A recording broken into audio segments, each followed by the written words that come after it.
Welcome to the People Leaders Podcast, the audio resource for managers and business leaders creating high-performing teams. Join leadership and team development experts Jan and Michelle Turkelson each week as they explore both subjects from every angle. Through practical tips, valuable insights, and compelling interviews with leadership experts around the world, you'll learn how to bring out the best in your staff and how to give your best as a leader. Michelle. Hi, Jan. How are you? Very well. Good. What are we talking about? Meetings. Yes. So what happens when people talk about meetings and the amount of time that they attend in meetings? Oh, it's almost like a dirty word now in organisations when people talk about the meetings that they attend. They feel that they're unproductive. They spend most of their time in them. They're not doing real work. I know, like I was doing a little bit of research and a software developer at Atlassian, they did a research around employees and how many meetings they attended, and 62 meetings per month. That's how most employees. Yeah, and if you're a middle manager, it's likely to be about 35% of your time. And if you're, a more senior person, it's, greater than 50% of your time would be spent in meetings. Yeah. And 31 of those employees consider that, 31 of those hours spent in those meetings they consider time wasted. And time is such an important resource that is finite for most of us. So let's go through what the 4 basic criteria is for effective meetings, and then we'll just go into a little bit more detail. Great. So the first one is they achieve what they set out to do. They have a clear purpose, and everyone understands that purpose. Yep. Number 2, they leave participants feeling like there's been a sense of achievement or an accomplishment, and people feel engaged. The third one is that they take the minimal amount of time and follow a sensible structure and process. Yep. And last but not least, they have the right people in attendance. So they're pretty basic criteria. Let's go through them in a little bit more detail, Jen. Yeah, okay. So the meeting achieves its purpose. An effective meeting is clear about what it is that it needs to achieve. And too often people call a meeting to discuss something without really considering what would be a good outcome, what it is that they want to achieve by bringing all these people together. 41% of people who have been researched, based on the research I mentioned before about Atlassian, complain that meetings were the biggest time waster in the office. And the real cost of that is billions of dollars wasted each year in unnecessary meetings. And, who's in control of that? We are. We have some control. And how do we control that? By being clear about the purpose. And, to help determine, what the purpose of your meeting is, you might want to ask yourself, so at the end of the meeting, what do I want people to say or know? Or at the end of the meeting, I want the group to have agreed a certain outcome or the next most logical step in this process or project. And maybe another question you could ask is, if my manager was to ask them what the meeting achieved, they would say. Very good. So you're getting a global view from different perspectives about what it is that, people want to achieve. Okay. And so number 2, participants leave with a sense of achievement and engagement. That's one of the key issues that people complain about meetings, is that they just feel like it was an energy drainer or a waste of time. And so how do we get a sense of engagement? One, obviously, you've got to have a clear purpose. And the second way is just make sure that you give people an opportunity to see the agenda in advance. We know that 50% of the population have a preference for introversion, would prefer to see, and most people want to see what's on the agenda. What are you getting me to spend my precious time doing in this meeting? The other way to get engagement is to circulate the agenda and ask people, do they have a comment, or is there something that I've missed? So that way you're engaging them in the process as well. The other thing is, just during the meeting, make a point of asking everyone to contribute by asking questions. Just ask as many as practical. Don't do all the talking. At the end of each agenda item, just do a quick summation in terms of what was the key action that you took out. If there are further items that need discussion, just make a note that, yes, whether or not it needs to be covered in the meeting or in another meeting. And always distribute the actions within 24 hours of the meeting. And the other thing is, or get people to take a photo of the actions that you've taken on the board, or get everybody to take their own actions. Don't feel as though just because you're running the meeting, you are responsible for all the administration of it. Share the love. And also, really, really important is ensure that the meeting stays on topic. And if someone's dominating the conversation, just be sure to give other people the opportunity to speak. Say, oh, thank you, Dom, or thank you, such and such. Might be worthwhile moving on. I realise, we've got 10 minutes to go. Good contribution. Something like that. Make it affirming and then move on. Great. Okay, so let's move on to the third criteria, and that is that they take minimal amount of time and follow a structure and a process.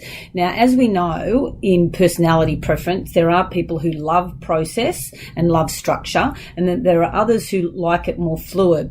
Now, for those who like it more fluid, that is where you would perhaps spend a bit more time in the discussion phase, but you would actually build that into the agenda and make sure that it's appropriate during that time in the meeting. Yeah, 10 minutes for discussion, then we're going to move on to X or Y, actions or next steps. Yeah. Because you want to have a reputation as a leader who manages time well, and by running a efficient meeting, you will be improving, your reputation in this area, and people will really be appreciative of it. So the agenda is what is going to keep you on track, right, and on target. So it is important, as you mentioned before, having that criteria of an agenda. And I'll go through a little bit around how you can prepare an agenda and what factors you need to consider. And again, Michelle, what you said about if someone is hijacking the meeting, I think it's really important to practice what you said around, is this the best use of our time? Can we take this offline? I think this is really important. We need to deep dive into that. So always make it a point to start the meeting on time, or perhaps a couple of minutes past the time. Get agreement from participants that you'll start on the scheduled time. So I had a client who complained that there was always someone coming late to the meetings, and she would be the one who would have to bring this person up to speed, and she was quite structured in the way in which she managed her time. And so what we agreed is that if that person was late, that she would do a whip around at the table and say, are we ready to start now? Do you want to start? So everyone would agree, let's start now. So it wouldn't just be her saying, let's start now. Right. And if I could just jump in there, the other issue, Jan, is that we spend a lot of time recapping for the people who turn late. So it's almost like we're rewarding them for being late. And so that's another way to get agreement with the group. Do we agree to start now? And if people are late, we just press on from now on. And you just let people know that that's how we're going to run our meetings from now on. The other thing about time, Jan, if you could finish 5 minutes earlier, oh my God, everyone would leave. 5 minutes. 5 minutes earlier, people will leave with a huge smile on their faces.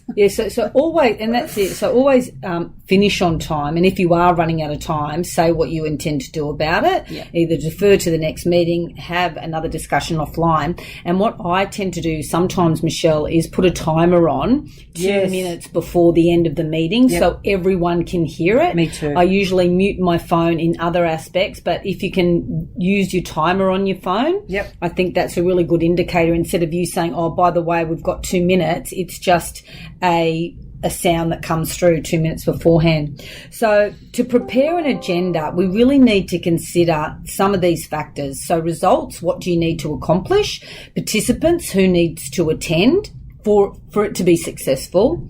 Sequence, so in what order will you cover the topics? Obviously, you want the high priority topics covered first.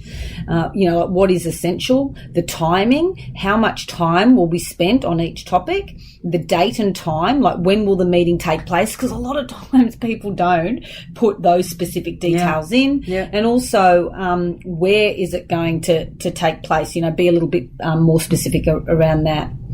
So, yeah. Okay, very good. Number 4 is that they have the right people in attendance.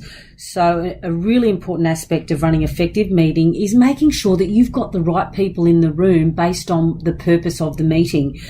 We make too many assumptions about who should attend the meeting, and we really feel that this could be a real game changer for people, because there isn't an assumption in organisations, if it's important or it's important to you, that you've got to have the manager attend, or the manager of the other team that you're trying to get information from or resources from. That is not always the case. It is someone who could either, and it depends on the agenda. Just don't always assume that it's going to be the manager. Is there somebody else that can attend, because they might be more available, and then they could be a conduit into that team. Or closer to the problem. Yeah, absolutely. Yeah. Absolutely. So try to think laterally about who should attend the meetings when you're sending out the invite, and if you can follow these criteria and be known as somebody who runs efficient meetings, you're going to be known as someone who is efficient. So really encourage people to think about the meetings that they attend. Are they working? And if they're not, even if you're not the person organising them, you might actually pull that person aside and share a couple of these tips with them. But again, start in your own backyard. Yeah, so one of the tips that we discussed with the client is that she would speak to the person organising the meeting and say, can I give you the information so you can continue the meeting and I don't need to be there? Or is there a certain time in the agenda that I come in and present that information? So she was being really mindful of her time. And so she is teaching people how to run a meeting by being savvy with that's her right. time. That's right. So let's recap. So the first one for effective meetings is they achieve what it is that the meeting is set out to do. That's right. So again, Michelle, do you want a decision? Is it a catch-up meeting? Do you want to solve a problem? Do you want to generate ideas? Is it a status meeting, getting up to speed with what's happening? Are you communicating something? Are you making plans? Or are you learning something or sharing knowledge? Good. So number 2 is that they leave participants feeling a sense of achievement and engagement. Yeah. So number 3, they take the minimal amount of time and follow a sensible structure and process. And number 4, they have the right people in attendance. So I just wanted to finish off with a little bit of a tip around a different type of meeting. So this is in, small team meetings, and they're called scrum meetings. And scrum meetings take about 15 minutes, where each team member shares 3 things only. And the 3 things are what they achieved yesterday, what tasks that she or he plans to complete today, and what problems may prevent them from achieving those goals. And as a manager, that's what we want to do. We want to, smooth away those obstacles. And scrum meetings are highly effective for very fluid teams, so particularly call centre teams or operations teams. So yeah, great tip. Yeah, so we encourage you to take 1 or 2 of these insights and start to incorporate it into your repertoire and your behaviour. Yes, and give us some feedback and tell us how you're going. Okay, bye. Bye. We hope you enjoyed today's episode of the People Leaders Podcast.